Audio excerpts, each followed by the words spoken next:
Hi, Nan. Hi, good morning. Yeah, good morning, good afternoon. Spread across the world. Um, we won't have a George, as far as I know, today on the call, and I'm also not sure about my fellow coworkers. So unless somebody else, a new joiner connects, might as well be just two of us. Nevertheless, uh, Mhm. there's a rich agenda um, of items to go through, at least for the fellow listeners. Maybe watching this on YouTube later. Um, it's not convenient time zone for everyone. It's very challenging to join from the US. Um, Hmm. the curse of decentralization. You have contributors from every corner of the world. Then it's hard to find a good time spot for everyone. Um, Yeah, I think the future of meetings might be something like TikTok. TikTok. Just a random idea. I mean, Uh-huh. so we have asynchronous messaging, right? Previously, it used to be mails, but now, yeah, mails also is a form of asynchronous messaging. Like someone puts in a message in Slack, someone else replies 5 hours later, but there's threading for the conversation, so people understand what's going on. For video meetings, like something similar is happening in the informal space. TikToks and Instagrams, people make shorts and then reply to each other, right? Yeah, So yeah, if you bring that into the enterprise and the workspace, like that could be another form of meetings which can happen. yeah, yeah. Interesting idea. I haven't thought of that. Also wondering how the AR VR is gonna mix up the cards. How is that gonna if it's gonna change the way we work somehow? As all these very cool AR devices, the Apple Vision Pro and stuff. Ah, But yeah. yeah, let's get into it. So I'll start sharing my screen, and that'll be 1 second. Close what I don't need.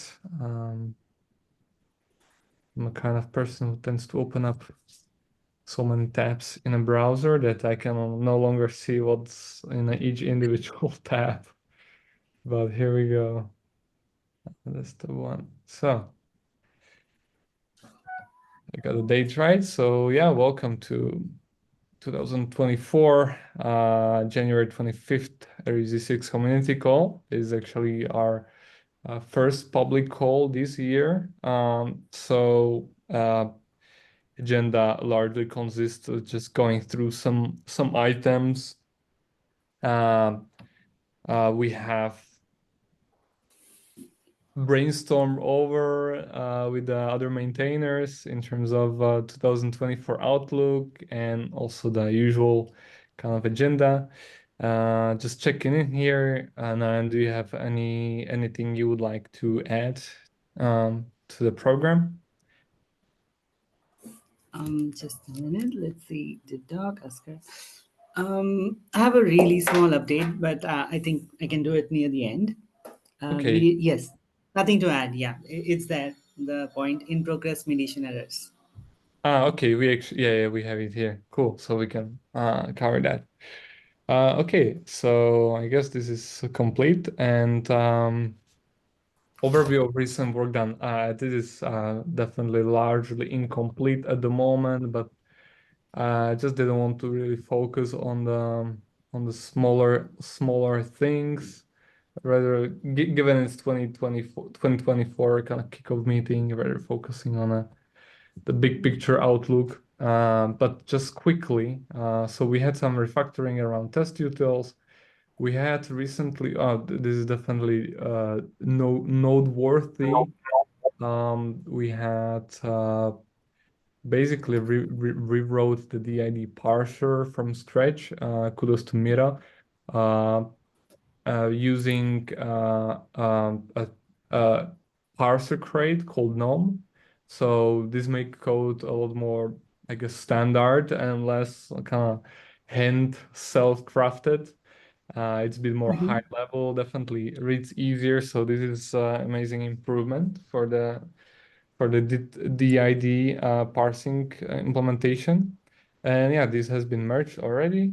Um, and now it's a matter of basically replacing our old DID parser with a new one and integrating this into the rest of the code base that, given the APIs stayed similar, shouldn't be too big of a problem.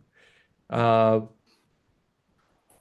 Let me see if I missed anything else that is important.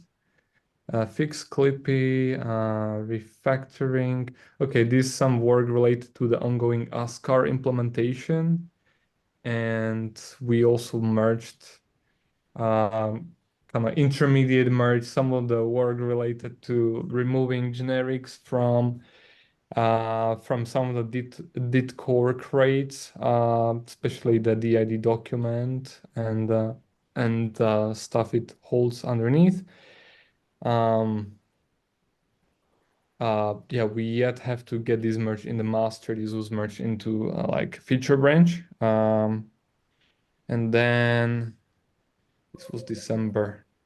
Yeah, so we are getting started nevertheless right now with a bunch of stuff. So moving to in review, we have, yeah, as mentioned, the did core and did exchange refactoring. So we merged one of these PRs, but the main one, the feature one, is still pending, and we yet have to get it merged. Waiting for reviews. There's a the biggest outstanding work to be done yet. Might not be in this PR, but separate ones. But it's related nevertheless, is to get the AATH coverage for the protocol. And for that, we'll also need to implement DIT 4, which is not yet part of this. Although it Mm-hmm. refactors the exchange protocol a lot and refactors the components beneath that, it doesn't come with a DIT 4 implementation, which is important for interoperability with AFJ and Akapai implementations. So that's that. Then we have also big epic going on with ASCAR implementation. So ASCAR is the alternative wallet implementation to the original in the SDK/VDR tools wallet. And so Ondra is working on this one. We have merged some PRs already, and some PRs still pending. So the big one, so we have the implementation merged, but then the big outstanding PR is to actually start using the new interface which Ondra designed, and integrate these with the rest of the uh, code base, all of the calling code, consuming code for the wallet. So that was done here. The PR is passing CI, and there was lots of discussion here in the comments. We just need to hit the approve buttons, hopefully today, or at least this week, and get this merged in. It was reviewed quite thoroughly. So with with this update, you will have these new interfaces, new traits integrated. And then there's more PRs building on top of that, which Andra is working on. Some of the work might not be pushed in here, but yeah, there's another PR to actually implement the new traits for ASCAR, and as I know, Ondra already has tested this already. even the packing and unpacking messaging, doing some cross testing between the two wallets implementation, making sure that the message encrypted with the old wallet can be decrypted with the new wallet implementation, stuff like that. So this is lots of good stuff coming in here. Uh, yeah, it's a big improvement, big step forward. Um, and lastly, no, actually not lastly, I'm missing one item here. So we have also ventured into AnonCreds RS. In fact, a lot sooner than I expected. I include this 2024 outlook, and yet we already have uh, say the least POC, which is passing tests. So we have AnonCreds RS integration. Um, that's a work pioneered here by Mira.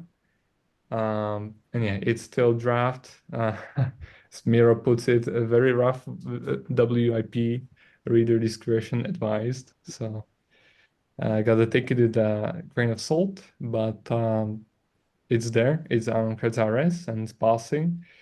There's a number of challenges given Anoncreds RS works a bit differently than Credex and operates in terms of revocation status lists rather than revocation deltas. So that was probably the biggest challenge there. We don't have Mira on the call to tell us about it, but that's fine. Yeah, so Anoncreds RS is another big one, which is currently in the progress. Um, And lastly, yes, and did you want to say something? No. Okay. And lastly, issue slash presentation version 2 protocols. This has in fact been open for quite a while, and we just kind of didn't have drive to momentum to push through that and get it merged. But nevertheless, it's open here somewhere. Which one is it? Oh, it's almost getting buried at the bottom. We should really kind of restart this. I guess maybe going into February when George comes back, if he has the capacity, of course. But yeah, this would be also great feature to add and important to add, especially with people are moving to the new protocols. It's already overdue with this implementation for V2, but yeah, we're getting there. And yeah, then in progress, I guess yeah, in progress we have the mediator errors, and Nan, you wanted to say a few words on that, some update.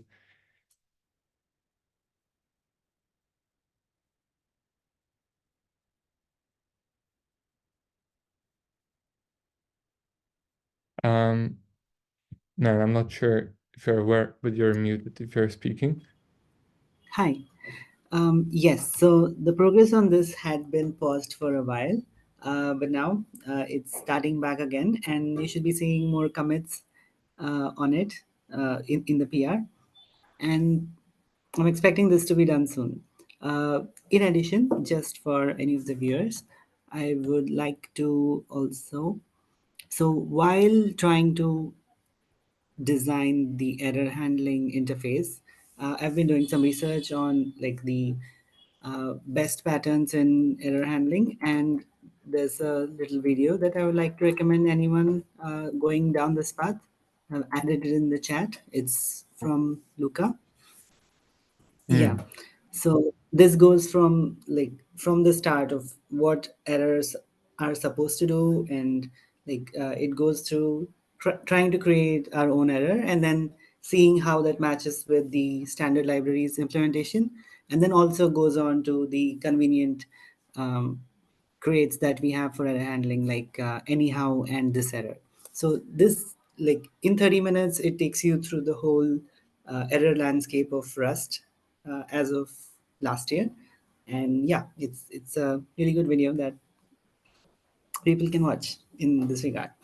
Yeah, in fact, this looks very relevant because I mean we had a bunch of this error handling discussions, and we kind of I don't know I'm sure there's a good idiom for this to describe this, but we squashed bunch of like error handling improvements into the the did core related refactoring. So as we were doing a bunch of modifications there, this error issue of the error handling also kind of happened to came up. Uh, Uh-huh. so it piggy how do you say that?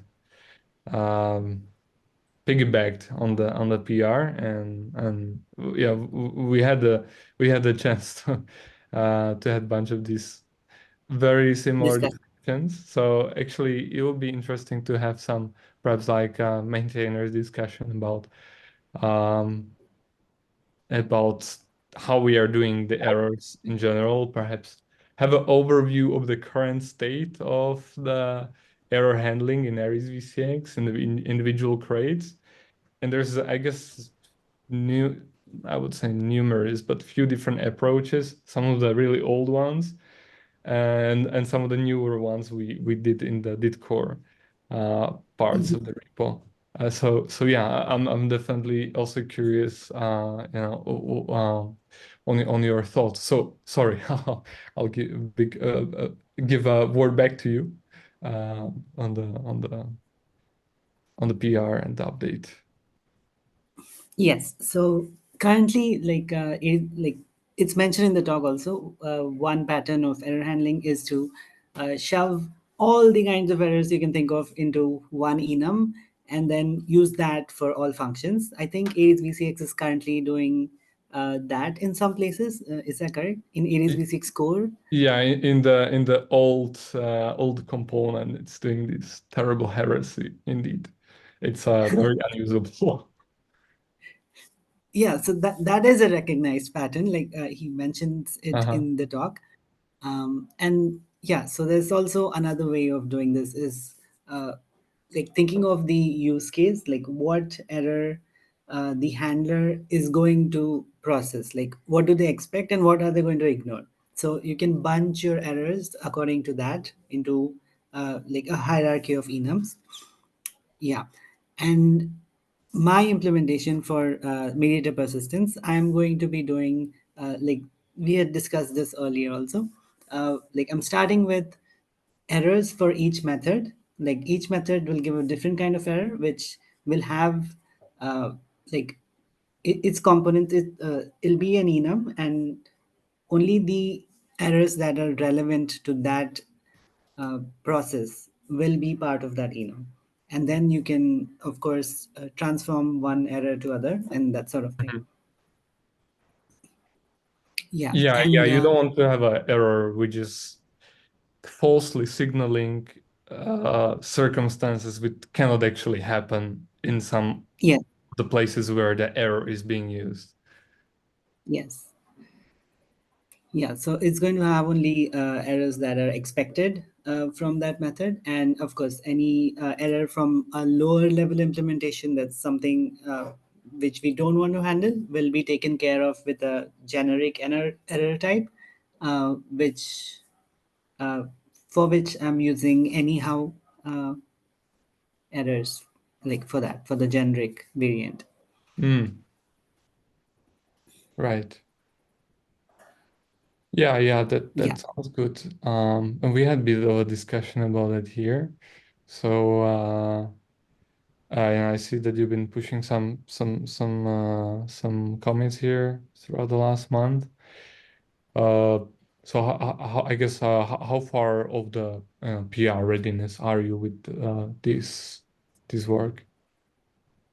Right. So now I think like this work will be done faster. Like now that I have a good idea of where I'm headed. Hmm. So yeah, by the next community call, I think this will be done. I think it could be done in this week or next itself. Nice, nice. Then it will be, if you'd be willing to, there's definitely space, I think, for refactoring in the, some of the other places in the code base to like do some incremental steps towards this kind of better error handling. But Mhm. it depends on your appetite. Obviously, it's not even mediator related. Just since we are at the discussion, there's lots of space to apply these concepts learned perhaps from here to other places. Just saying that Yes. there's the space to work on that for anyone. Yes. Thanks. Yeah, that's a Uh, good idea. yeah. Um, and well, we usually have a plan section for like short-term plans. I'm gonna skip that over now and just go through the 2024 outlook. So we had maintainers brainstorming recently about the things we want to get done in 2024. Among the Aries-vcx contributors and members. Um, so there's a bunch of items we came up with. I took the liberty of just kind of structuring it into a bunch of sections, not necessarily prioritizing them. Although I could probably have inclinations as to what is higher priority and what's lower. But I'll just go through it kind of linearly by category, and just to give an overview. So there's a number of core improvements we want to do, which are not necessarily like features. Some of these are, as we mentioned, already ongoing. So we have a did exchange interrupt. That's important one as the communities moving to did peer 4. I believe nobody's really using connection protocol, or likely yes, but people are moving to the exchange, especially the latest kind of version, a revision of the exchange with DID 4. So we definitely want to get there as soon as possible, so we can deprecate our connection protocol implementation as well, and make sure we are. This is the basic pre-requirement to do any DIDCOM work. And any protocols. So this is important one. Get a did exchange running interoperably with Occupy and AFJ. Um, Next up, the ASCAR stuff. So we are currently that's in progress, and this is mentioned, and it's important task to do because the wallet we are using now, the version, basically the revision forked version of Indie SDK wallet, uh, doesn't have much of a, doesn't have a community. It's self-maintained at this moment, whereas Ascar is community-wise in much better health, and therefore it's a good, strategically important to move to this maintain component with bigger community. So yeah, we are on our way there. Unknown creds RS, again, it's kind of the same story.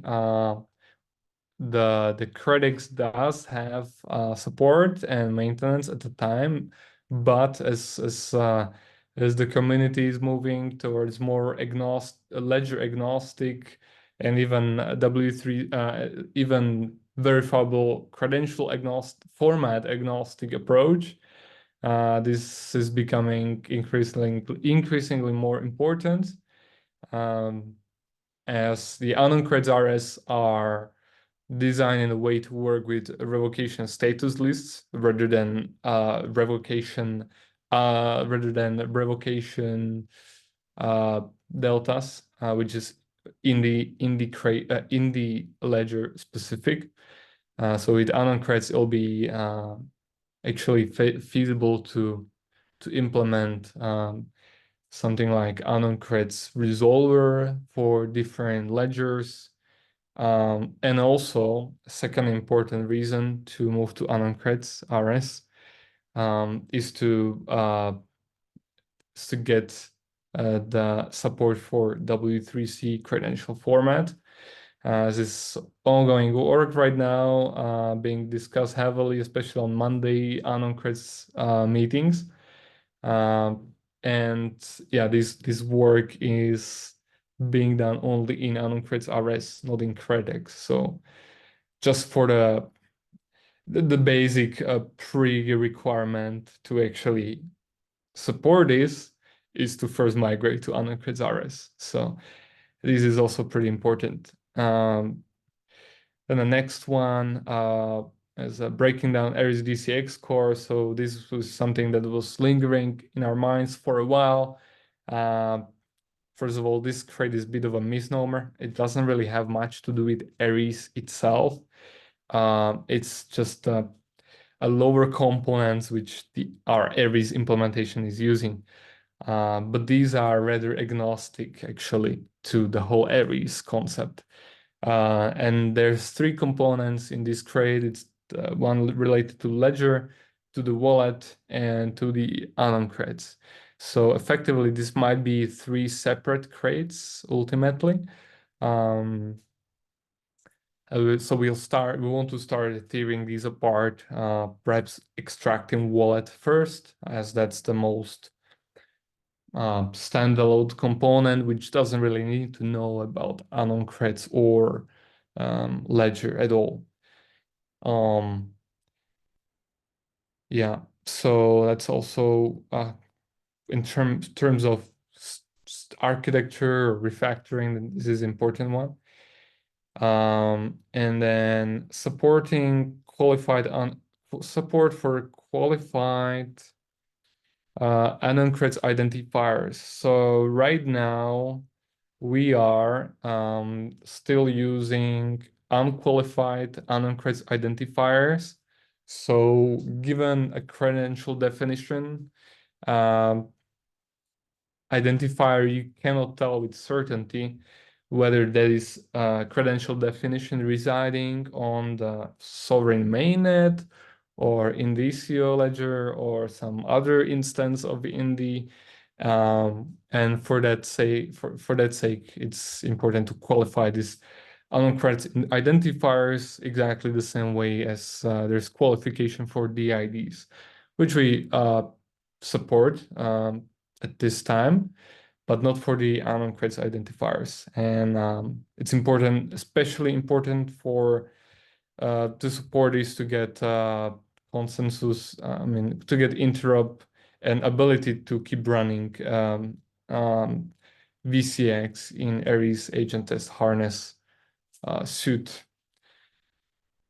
Okay, so that's kind of the core stuff. Might have missed something. But I think these are the main ones, and there's lots of other stuff. So let's get into it. So features, some of the things we brainstormed on was adding additional DID methods such as did ether, did check D, did indy, did webs. Not sure about the order and the priorities here, but definitely would be nice to have some new methods. I guess depending on what needs will actually arise from the community and the maintainers, where the incentive is gonna be, which of these DAD methods will become important for someone, and I guess that would ultimately dictate the order in which this is or is not implemented. On the similar note, given these are DID resolvers related to DID resolution, we we could potentially create something like general Anon-Creds resolver.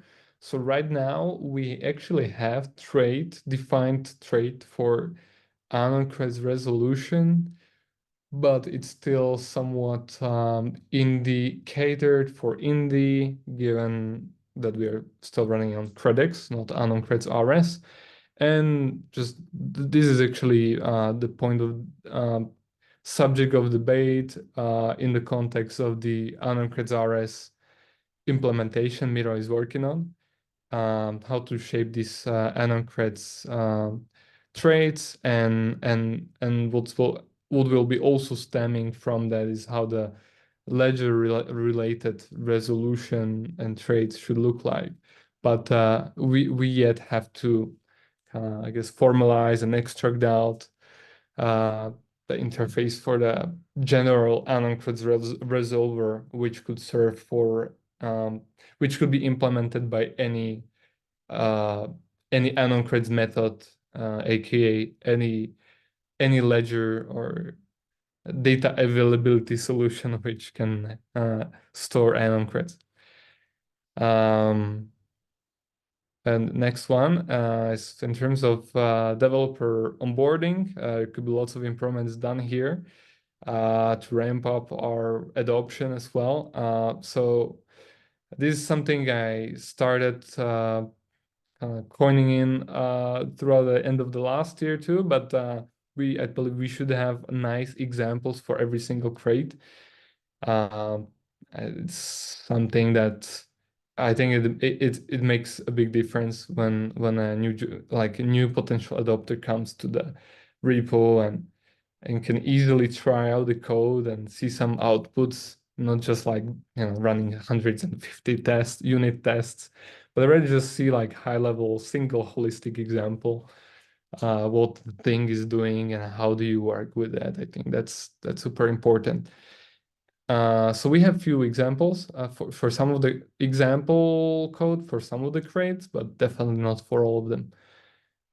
Likewise, the documentation can be improved for those crates, and ultimately all this work, the examples and the documentation, I believe will be driven by the goal of publishing crates on Crates.io. There's some good candidates to start with. Maybe the ID document crate, did parser, or the Aries messages. Uh,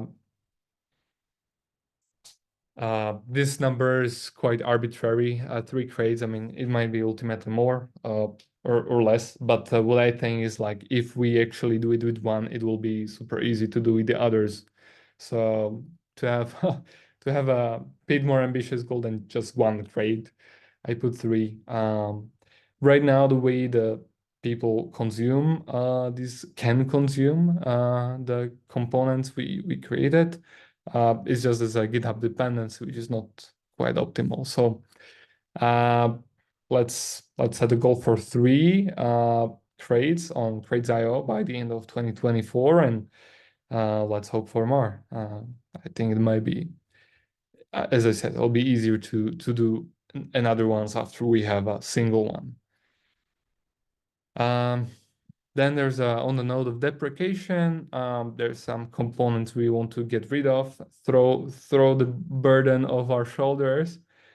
For example, the connection protocol, after we have the exchange ready and kind of adopted, uh, and there's no objections towards removing connection, which I think might take a while. I wouldn't hurry with this, but perhaps it would be nice to get rid of connection by the end of 2024, if possible. And also related to that, is the agency client component, which is a particular legacy DITCOM mediation implementation, not really used or recommended to be used anymore. So we have still some tests which depend on this, but yeah, we really want to get rid of it. Then the kind of another point we had mentioned was benchmarking. So just out of and we could do this on like various different levels actually. We could benchmark the individual crates just to see, for example, like how many DIDs can we parse in a second, or how many I know DID documents can we construct or deserialize or stuff like that, to the all the way to the upper levels to do a benchmark on the Aries agent level. Well, the thing is, we are library. We are not agents, so we cannot necessarily compare ourselves to kind of agent implementations, but I'm sure some sort of benchmarking could be done on a more abstract levels as well. For example, to see like how many DITCOM connections can we establish, uh, in a second or something like that. And then we will also have, hopefully, I believe so, if there will be projects drafted, mentorship for 2024. And the projects are not yet specified. I started drafting out a rough ideas here as writing is apparently incomplete. So there is something to be done yet. I had one idea was mediator client. I think another idea was kind of a Ditcom chat. Would be pretty cool thing to see. With the use of the mediator, we got contributed by Nayan in the last mentorship. And yeah, I mean anyone can partake, being any of the maintainers is welcome to um, become a mentor in the 2024 mentorship program by Hyperledger, and come up with the projects and then mentor them.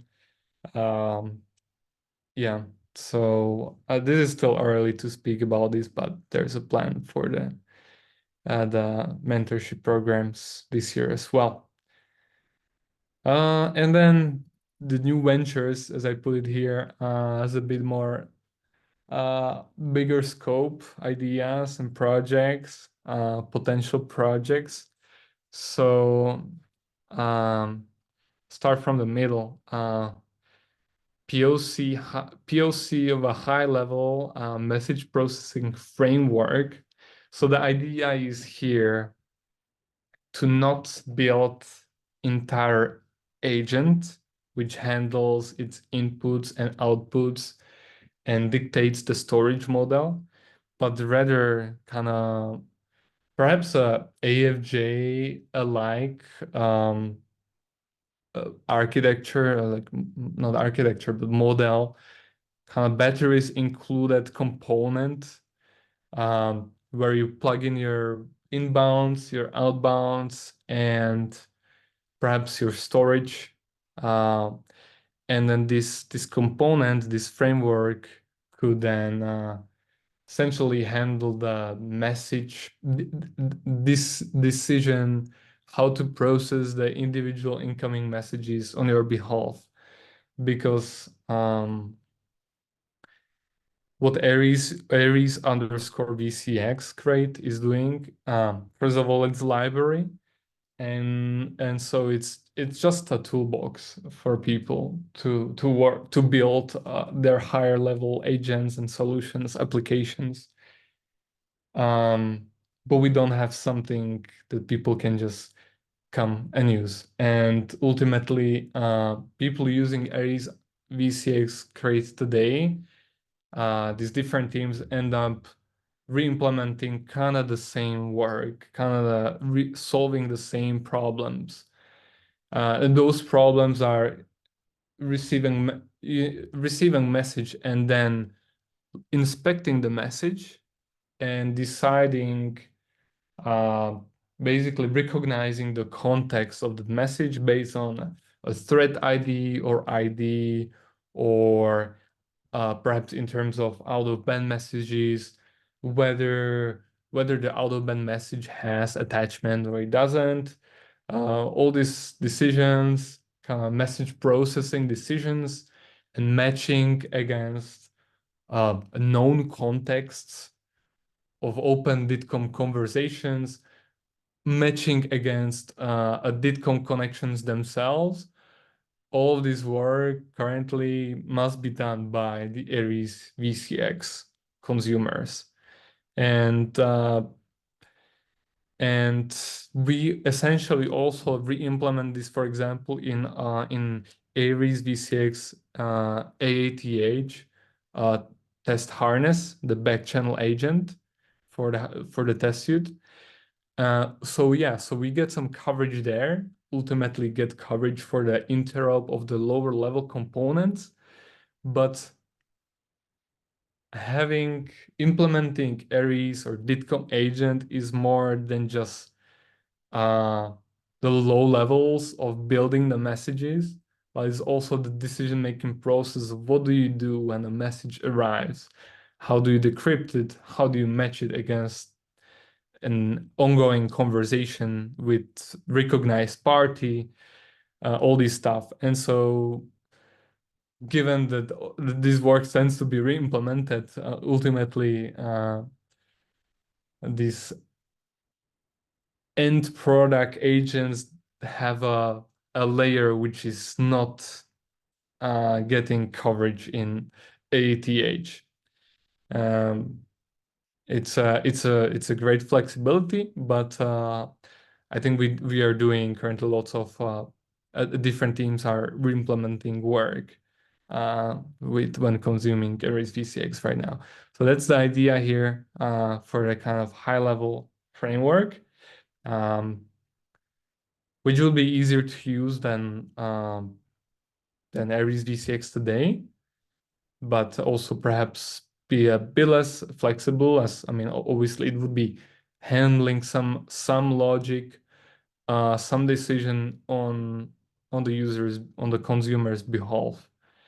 Yeah, and ultimately this framework, this basically message processing framework or message matching framework could then be reused in different agents. For example, in AATH backchannel, in a potential CLI application, we've been thinking for a long time, kind of CLI agent, and also issue verifier agent we mentioned sometimes before. We might want to POC those as well. Yeah, then actually I have an item for that here. So maybe moving on to that, another kind of POC, kind of new high-level product, open source product could be issuer slash verifier agent, essentially like institutional agent, but focus on the issuer and issuance and verification, not necessarily holding credentials or proving presentations. Still quite unclear on this. We'll see how everything go. I guess how the Legos falls into each other. But we have one more item here, and that's a DITCOM v2. That's again more interop, a more core.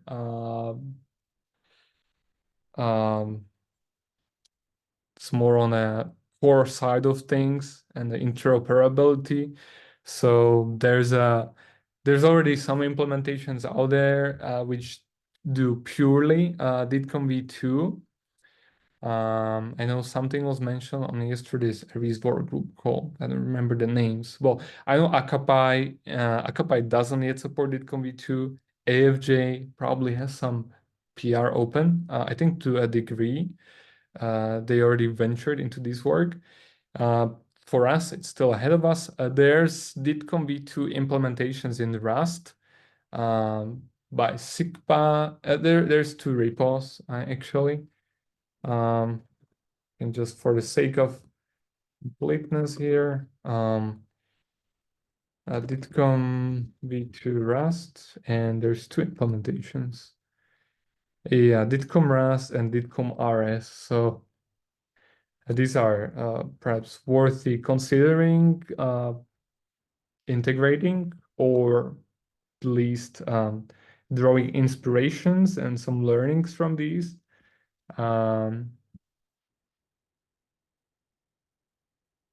Well, there's more work to be done on this front. Also, we will need to understand how the existing protocols fits into the DITCOM v2 model and what changes needs to be done there. I think this will be definitely subject of many community level discussions this year as well. So we'll have to watch those closely to not miss the train and start kind of dabbing into this and exploring the challenges and understanding what do we actually need to do to move on to DITCOM V2. Um, well, and that was the last item. That's the outlook. Now, do you think I missed anything? Do you have anything else on your mind? No, I don't. I think you covered most of the stuff we discussed. Yeah. Yeah, cool, cool. Um, all right. I guess we came to the end. Other than the 2024 outlook, do you have any closing questions or discussions you want to bring in? No, but one small thing we need to think about in the POC that we're thinking of, the high level message processing framework, Mm. what will the CLI actually do? Like, Uh, like a the CLI, CLI. You mean this item, this point here? yes.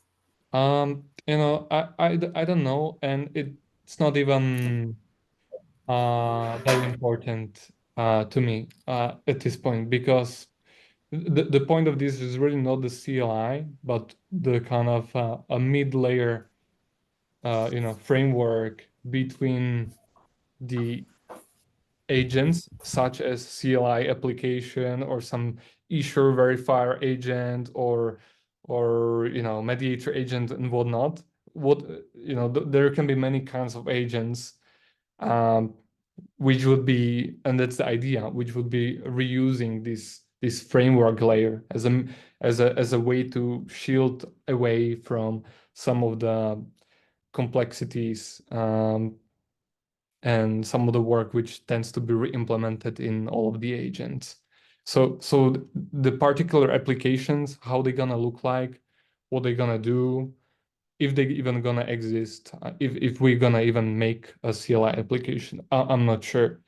But the idea is that if we make some of these, these would be kind of pioneers to test uh, test what it feels like to consume this new framework layer.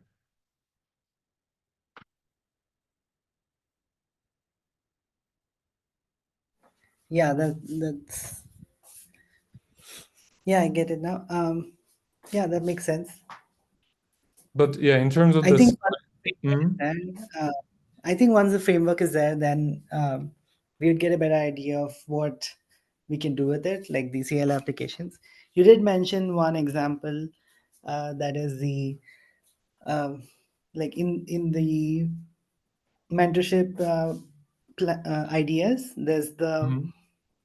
message, like the didcom chat.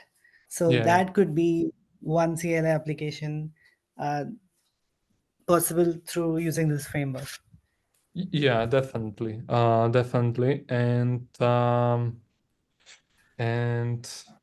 I think like talking about, but I guess focusing on the actually your actual question, like what the CLI applications would look like. Yeah, I think it's very open-ended, but in my idea, I imagine like uh, we could possibly reuse some of the CLI work, the CLI UI. How do you call that? Um, TOI. TUI, yeah, terminal UI framework you use. I think that would be pretty cool use for this. Probably important, and then I would want to have ability. Well, obviously, like to accept out of band invitations, establish DITCOM connections, send some basic messages. Yeah, exactly, to basically have a kind of version of chat. Uh, Essentially have a chat with my counterparties for each individual connection.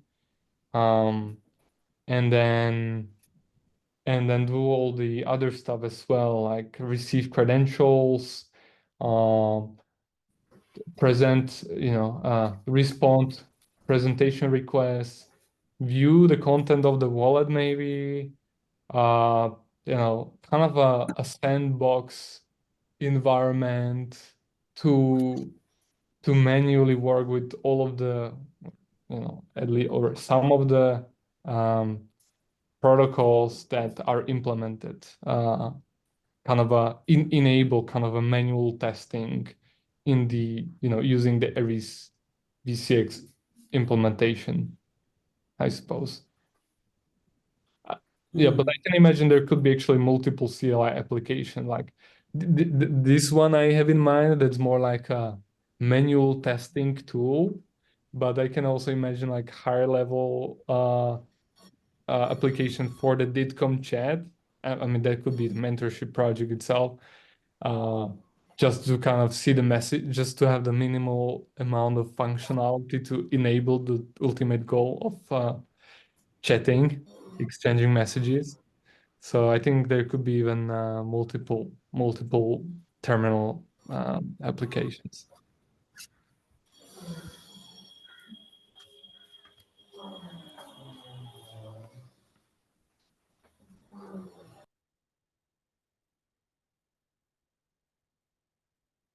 All right. I think we covered what we had. So thanks Dan for joining me here today, and uh,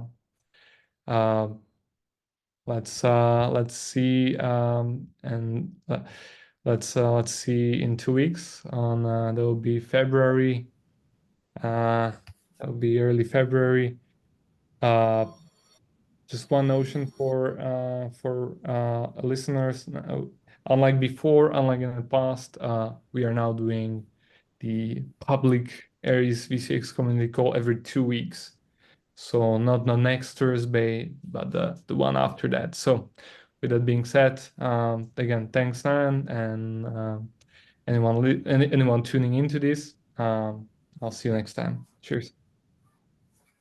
Cheers.